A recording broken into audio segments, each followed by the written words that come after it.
Excuse my voice. What's the latest El Nino declaration mean for Australia? Good question.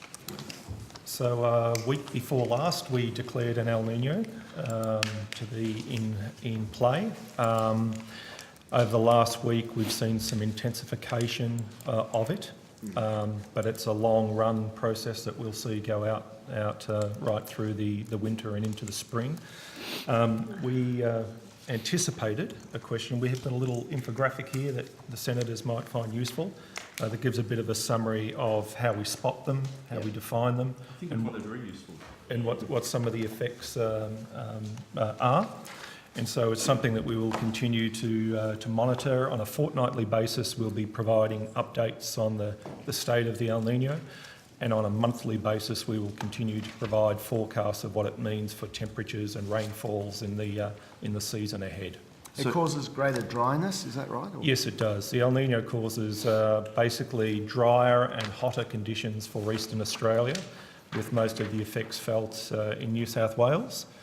And that's as a result of there being very warm water in the eastern Pacific and cooler water in the western Pacific up against Australia, and that has the effect of moving moist maritime air away from the Australian continent. And interaction between El Nino and climate change?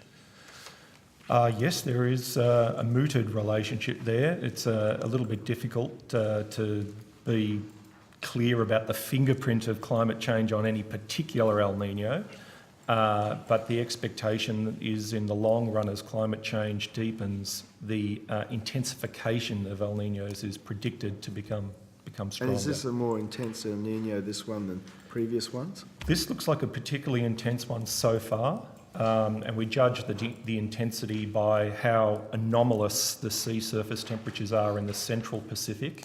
At the moment, they're running at about 1.2 degrees above normal. The threshold is only 0.8 of a degree, and all of the international models, when we look at 8 different international models out to October, on average they're predicting about 2.4 degree warmer than average, which is a pretty intense event. And I think that's comparable to the 1982 El Nino and the 1997 El Nino, which were also very, very strong ones. And the 82 one preceded bushfires, didn't it? That's right. The Ash Wednesday fires occurred around that time. Yep. Yeah. So for Western Queensland, or for Queensland, which is 70% drought declared, the outlook is not good. No, not good. Yeah, the chances of relief of that condition are greatly diminished with El Nino conditions.